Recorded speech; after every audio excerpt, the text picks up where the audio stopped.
So, it turns out the video I uploaded about an elevator that works in Java and Bedrock doesn't work in Java. It's almost like you should test things instead of just going, I know the mechanics well enough, it will work, and then finding out, wait, it doesn't work. Well, here we are, Java Bedrock elevator tutorial. Why did I build the elevator so far away? Okay, so for those of you that haven't seen this elevator before, the way it works is you choose the floor you want, like floor 3, and you get pushed up to it by some water because of soul sand.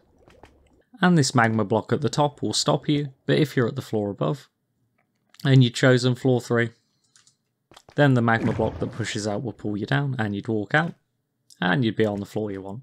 So that's how we do it, we just have this 5 high thing with the magma block that gets pushed backwards and forwards. And as you can see, this is in the way of me going up to higher floors if I was below, but if I press a different floor that's higher up, like 5, then that magma block actually gets pushed out the way automatically, so I can still go up to floor 5. Same on the way down, so if I chose floor 4, the magma block comes out on floor 4 to pull me down. But that means if I wanted to go lower, it's blocking me. But if I choose a lower floor, like the bottom one, that actually moves out the way for me. And we can go down. So that's how it works. But there's a problem.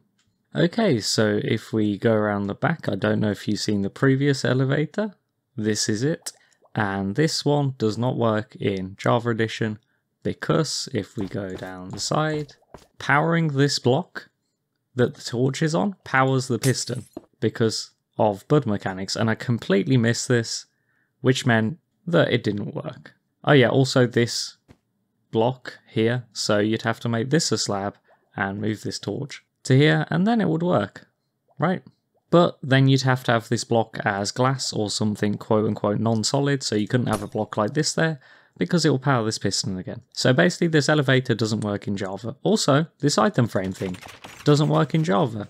Turning an item in an item frame doesn't sell off an observer in Java Edition, because fun. So, ignoring that I've put item frames here, if we go around the back of this one, there you go. You do a redstone, aiming at a pressure plate, so that it doesn't power these doors, and then you just put the torch over here. Don't know why I still got a block here, there you go, go away, thank you. And now if we put the torch here, powered by this redstone, which is made to aim at the pressure plate to stop it powering this door, then you can have solid blocks here, doesn't power this piston, works in Java and Bedrock, except for these item frames, which need to be buttons. And then when you press them, it will go off twice, which is annoying. You could make them levers. Kind of annoying though, because then the levers just will be random directions based on which one you use last. So you go floor 2, floor 3, whatever. And that would work in both. So yeah, it's kind of a monster, but it's also tiny, and it's also just a repeating pattern. So we will do a tutorial, but first we'll just show you it working in Java Edition. Okay, so we're on my world you can download in the description, the Java world. So if you're on Java Edition, you can use this. There's also a Bedrock one. And if we go over to this side, we can see the elevator working in Java Edition with pressure plates and all. So again, the pressure plate makes the redstone not aim at the door, so it doesn't set off a line of redstone we don't want it to, because this door sets off observers. And we'll press the floor we want, so floor 4 I want. And as you can see, the block gets pushed out of the way, and we can go up to floor 4. Then if we want to go to top floor, pushed out of the way, can go up. And if we want to go back down to the bottom, we can go down. And we're back at the bottom. So we do now have a design that works in both Bedrock and Java Edition. It's also minuscule. It's 4 blocks wide for all of the redstone. So look, including the buttons. Because of how insanely tiny this bit at the back with the observers is, we're just sending signals up and then to the side to reset all the stuff. I don't think you could make a smaller multi-floor elevator, to be honest. Now, the only problem with it is that you have to do the floors 5 blocks high, and that's because we have the magma block push out in the middle of the floor, so that you can walk out from the top, which needs to be 2 blocks high for you to walk out, or you can come out of the bottom, which needs to be 2 blocks high for you to walk out, and then this block in between. These stairs here have water in them that fills in the gap, so if the magma block gets pushed out, and then goes away. The water fills back in because the stairs have water in them that will flow in there, and then that'll make you go up because there's a soul sand at the bottom. And if you got soul sand with water source blocks, as in like you'd placed a bucket on all of them, or you just filled it in with water on each side from the stairs, then that'll make you go up. But how do you build it? Okay, so the resources you're going to need are redstone, repeaters, redstone torches, pistons, trapdoors, doors, pressure plates, magma blocks, soul sand, stairs, and button. First things, I'll do the stuff that's actually, easy to count. So the repeaters. So I've done this little document that has the amount of stuff you need because, in case you can't tell, it's really hard to count this many items in a build. I can't be bothered to count the redstone. For the repeaters, you need the amount of floors minus 1. So if you had 6 floors, you'd have 5 repeaters. For the observers, it's kind of a complete mess. You have to do 5 times the amount of floors, then times that by the amount of floors minus 1. So if you had 6 floors, it'll be 5 times 6 times 5. And then, after you've done that, you also have to add on the amount of floors minus 1. So I'd add another 5 to that if I had 6 floors. Fun to count. Just, keep building observers, and when you run out, build some more observers. In terms of slabs, you're going to need 2 times the amount of floors minus 1. So if I had 6 floors, that'll be 2 times 5, which is 10. Stairs is the same. Redstone torches are the same. Pistons, the same again. Trapdoors, a bit different. So every floor, you're going to need a trapdoor for every button. So you have the amount of floors, buttons, and then you have that on every floor. So you get the amount of floors, you times it by the amount of floors, and that's how many trapdoors you need. Except if we go all the way to the top, you don't have one for the top floor because there's no pistons on the top floor, so you can take away 1. I'm sure you're so glad you saved that 1 trapdoor if you built this like 20 floors high.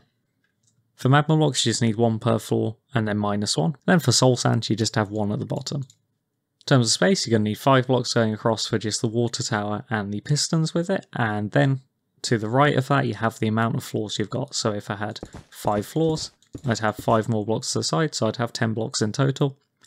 And also, you have to go 3 blocks backwards from that, so 4 blocks deep in total. And then the width is 5 plus the amount of floors you have. In terms of height, well, every floor you've got 5 blocks, like that. And then there's the next floor as well. So in total, because you've got floor and these 5 blocks, that's 6 blocks, so you need 6 times the amount of floor blocks high for the amount of floors you want in your building or base or whatever. Except for the top floor can be just 2 blocks high even, because you just need the water tower. Except we do have the buttons on the 3rd block at the moment. You could change this, but that's how I've got it, so you would need 3 blocks of height for the top floor. So firstly, if we go to the left side, we go 1 block across, and then we do a block in the corner here, and this is the start of our water tower. So it's like this, with 1 block at the front and 1 block at the side.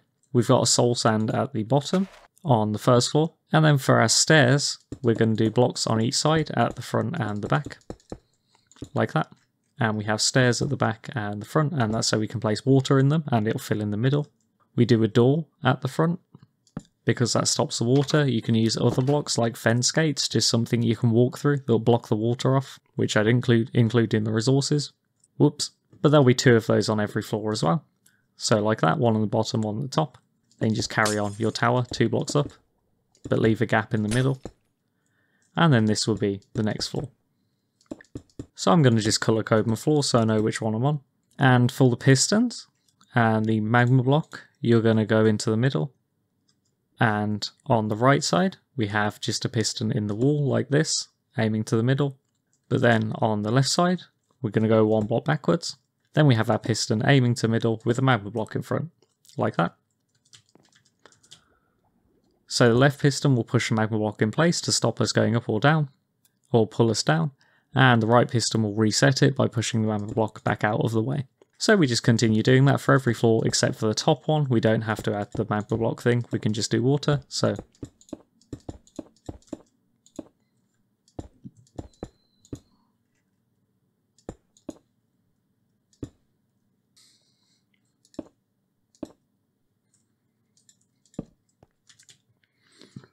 just build it like this.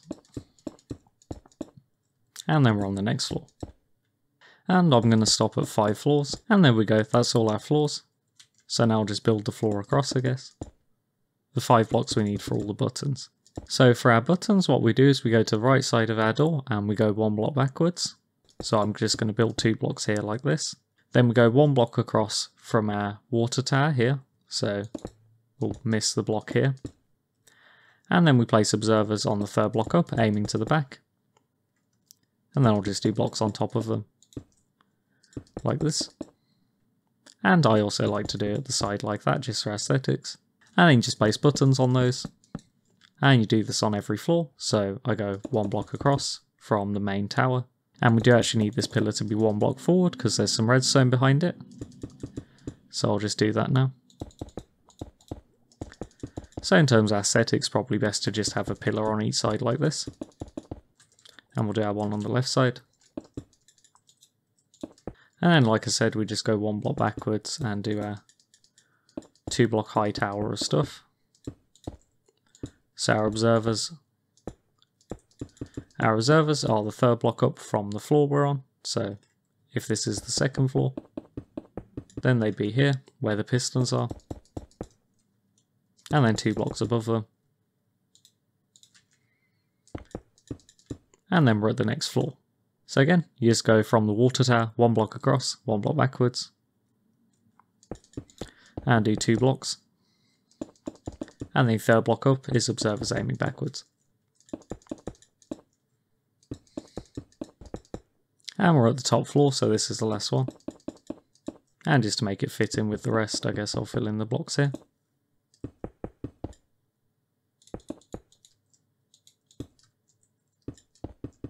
And there we go, and I'll just do the top of the water tower as well. Alright, so now we get to some of the redstone, but first I have to put the buttons on, because I forgot them. So on all of these observers you can do buttons or levers. If you're in Bedrock Edition you can do item frames with items you turn, and that will set them off as well. So like that. Now we go around to the back, and we just do trapdoors behind all of these observers like this. And we don't really need one for the last floor, so I do the left floor is the bottom one, and the one on the right is the top floor. That's how I like doing it. So if we go around the back, I don't need to activate the top floor from the top floor. There's no pistons there to sort of stop me, because I just go up to it, or it's pulling me down with a magma block further below, so I don't have anything redstone-y at the top. So I don't need the trapdoor and stuff for the bottom floor. For the top floor, when I'm at the top. Right, so now we're going to go all the way to bottom again, and again, the one closest to pistons I do is the bottom floor. And to get to this floor from every other floor, we'd have to go down. So we just do an observer at the top, aiming downwards.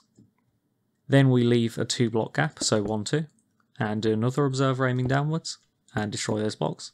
And then that goes into a block. To get the signal between these observers, I just do a door, like that.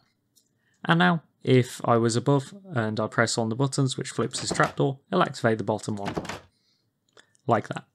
But if I'm at the bottom floor, pressing any of these buttons, I'd have to go up to go to floor 2, 3, 4 and the top floor. So we do observers aiming up like this. And those go into blocks. So I'm just colour coding them for the floors they go to. Then we have doors above these. I'll just flip them around so I know that these are going up and not down. And then you do observers on top of these doors, aiming upwards. In hindsight, I probably should have put these doors at the front and not the back, so I can place these observers easier, but there we go. So now, if I press the buttons on the bottom floor, they'll send a signal up to the next floor, which is the 2nd floor. So this would be the 2nd floor here, because, you know, this is where the 2nd floor is. So now we're on the 2nd floor buttons. Well, to go down, to go to the 2nd floor from the 3rd, 4th or 5th, I'd have to go down, so we put 2 going down this time instead of 1. And again, we leave 2 blocks of gap, then we have an observer aiming down. Then those go into blocks to power the trapdoors, so if we press the 1st floor, it'll go down here, right to the 1st. And then if we press the 2nd floor, it'll go down here and activate the 2nd, but won't go further down because these ones are aiming up. So if any of that's confusing, basically just every gap you go up, you do 1 more observer aiming down, with the door in between. So these two are aiming down, whereas on the first floor only this one was aiming down. And then the rest are aiming up like this. We'll do our doors, we'll do them sideways this time so I can place the observers easier. Those aim up, and now we're at the next floor, so that means we have 3 aiming down instead of 2. So we'll do 3 of them aiming down, leave a 2 block gap, then do observers aiming down again. Going into blocks, with doors in between, and then the rest are aiming up into blocks, with doors on top, and observers aiming up on top of those. And then for the final lot we have 4 of them aiming down, so all of them are aiming down because if we're on the top floor and we press a button to go to a different floor, all of them are below us. Crazy. So then you use 2 block gap, observers aiming down. Those go into blocks, with the doors on top. Now, to get to the top floor, all we do is we just push all of the magma blocks out our way, so the soul sand at the bottom makes us get pushed up to the top by the water. But we do actually have to add an observer going up into a block and a door, but we just don't need the final observer going into a trapdoor because there's nothing to activate there.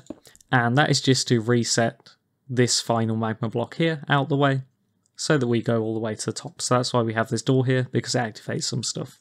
So this is the pattern you should have every level. You have 1 more observer aiming down, and the rest of them are aiming up. So the ones on the left are aiming up and the ones on the right are aiming down.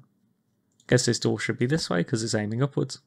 And okay, now the pattern for activating the pistons to push the magma blocks out, which are the ones on the left if you're at the front, or if you're at the back they're on the right, is we go to the trapdoor for the floor we're on. So this is the first floor buttons, as in the bottom one, so it'll be the first one. We do an observer going out, observer going up, and observer going across. You don't need to do this on the first floor, but it'll be the case for the rest of the floors, so I like to keep it the same. And then you just do blocks going from that piston round like this. And then redstone, so that observer powers it. So next floor, next set of trapdoors, we move 1 across, so this is second floor. Do the observers going like this. And then we do the blocks going across, like that. With redstone leading to that piston. You could also save a redstone by just putting a block here. Next floor up, so third one, we go observer, observer up, observer across. Now, if we put a block here with redstone, it would activate that trapdoor, which we don't want. So what we actually do is we do this observer going into the block, and then we move it down afterwards, and then do it going around into the piston. So the fourth one, we do observer across, up, across, and again. If we did the blocks here with redstone, they'd activate these trapdoors.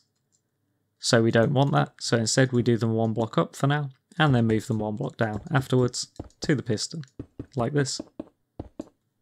And we don't have one for the top floor. Obviously, if you have more floors, carry on going, and you might need a repeater if this redstone starts getting longer than 15 blocks.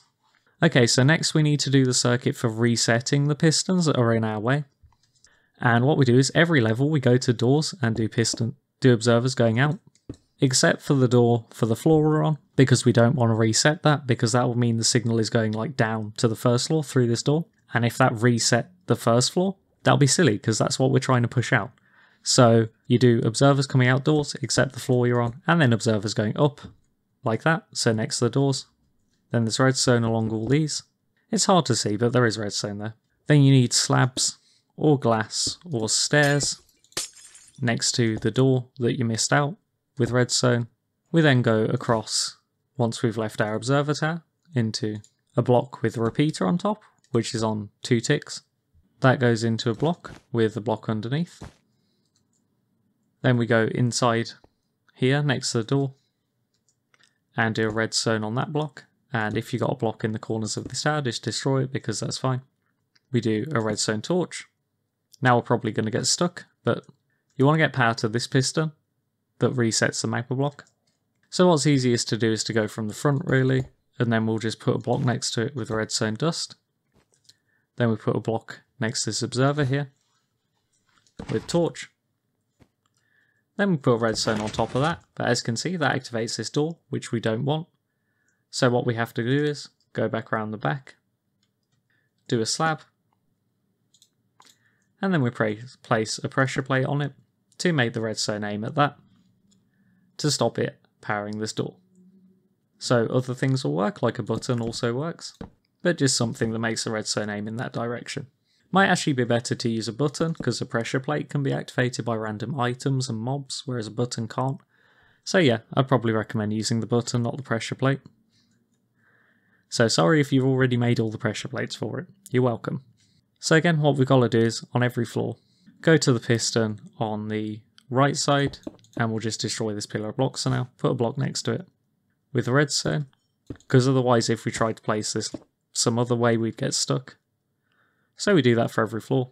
Then if we go to the next set of doors, we'll do observers going out the back, except for the second one, because we're now on the second floor, the second set of doors. Observers aiming up. Put a slab in the one we missed out, so the first one here, second one here, and then if you did them for the third one, you'd miss out the third one. And then slab it. And finally, for our last set of doors, we miss out the fourth one. And put a slab there. Then this redstone along all these. Then at the end we do our repeater thing, so we've got a repeater on 2 ticks going into a block. Then underneath we have redstone on a block. Then if we go around the back, there's a torch on that block. Then we have our block with redstone next to the piston. Then if we go to the front, because it's easier to do it from here, next to this observer we do block with a torch. So we'll do that on every level.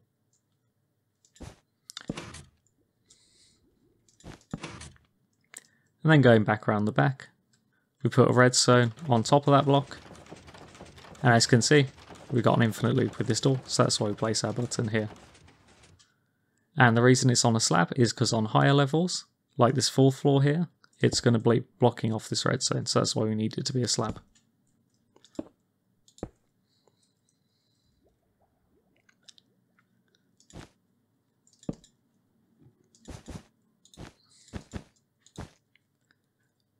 So again, we do this repeater thing. Then it'll be easier to do this from the front probably. Torch on this block, on this side, and the redstone. And to stop it doing this, you have to place the slab at the back with the button to stop the redstone aiming at the door. Final one, for me. And there you go, that's our redstone for resetting all of the magma blocks. Okay, so that's all of the redstone done, and I know it's probably really confusing, but basically the pattern is for the doors, you just do stuff aiming down, and then the rest are aiming up, and every level you do one more aiming down. Then for the reset bit, you do observers aiming to the back, and aiming up with redstone on top, except for the set of doors you're on, you do a slab, so first one, you do a slab on the first door, second one, you do a slab next to the second door instead of the observers. Third one, etc. all the way to the top. And then you just have this weird repeater into redstone on a block with torch. Block with redstone at the side with a button to redirect it, or a pressure plate on a slab to stop it blocking off this redstone. And then that powers a torch at the front, which powers this redstone and this piston. And then the other redstone here goes from these 3 pistons on each floor to the magma block. And you do the blocks 1 block higher when they're next to the observers to stop them powering the trapdoors. And then you move them 1 block down here.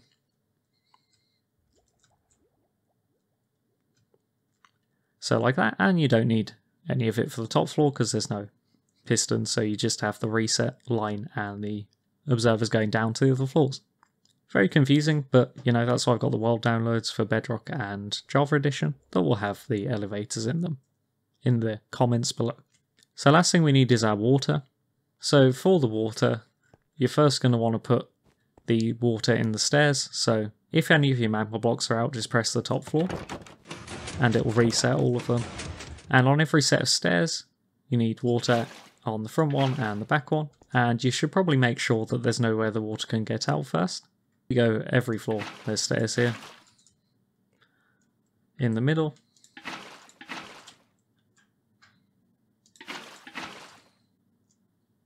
except for the top one. And then what I'd recommend doing, if you've got kelp, so in the ocean there's this thing called kelp that looks like this, so if you found any of this, that's really useful. Because as long as we have one bit of water, so say I go to the top of my elevator and put some water, and also forgot the door here. Oops, there we go. Then if I replace the bottom block with something kelp can grow on, like dirt, and place kelp in all of it, these will now all be water source blocks, which means if I break the kelp at the bottom, and place soul sand, this will now chuck me up to the top. Otherwise, you're just going to have to get water and manually fill in every block, which is fun. But the way you can tell if you've missed one is if you don't get chucked all the way up to the top, you just see where you stop and put water there, and then you should go to the top. Also, for the stairs, to make sure the stairs are being filled in properly, just put a block between them and then destroy it. And if it fills in, then you've got both the stairs with water. If it doesn't, you need to put water on them. Okay, so that should be the entire thing. So we'll go to the bottom floor and say I want to go to the third floor. There we go. I got stopped at the yellow floor, which is the third one. I guess we should block off this bit as well to make it look nice. And then say I want to go back up to the fourth floor. So this one should have moved out of the way. And now I'll go to the fourth one. And then what about the second one? Yep. And back to the first. And if you're in survival, you will have to crouch to stop the magma blocks hurting you. And then we're on the floor we want. Okay, hope you enjoyed this. I will also show this working in Bedrock Edition, just to show you it works in both of them. Wow, I'm ugly again now. So, here was it working in Bedrock Edition, with the changes done. I managed to choose the one floor that I'd accidentally destroyed the redstone on. Amazing. Turns out that's every floor. Okay, I'll add a correction. I'll show you it working in Bedrock when I've actually finished building the elevator in Bedrock, because apparently I missed a bunch of the redstone. One day, I'll have actually finished building this.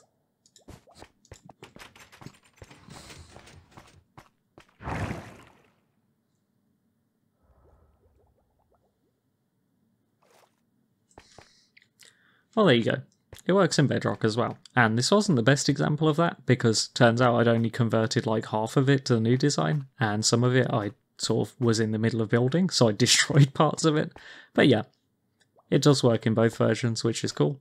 So finally, Java and Bedrock multi-floor elevator. That is tiny, it's 4 blocks wide, which is ridiculous. Look at it. That's the entire width of it. Like, most of it's 3 blocks wide. It's just the bits that stick out for the buttons and the door to block the water. It's insane. And then you can make it 11 high, and a monstrosity like this. Anyway, I've been Night and Died, and I'll see you in the next one. Adios.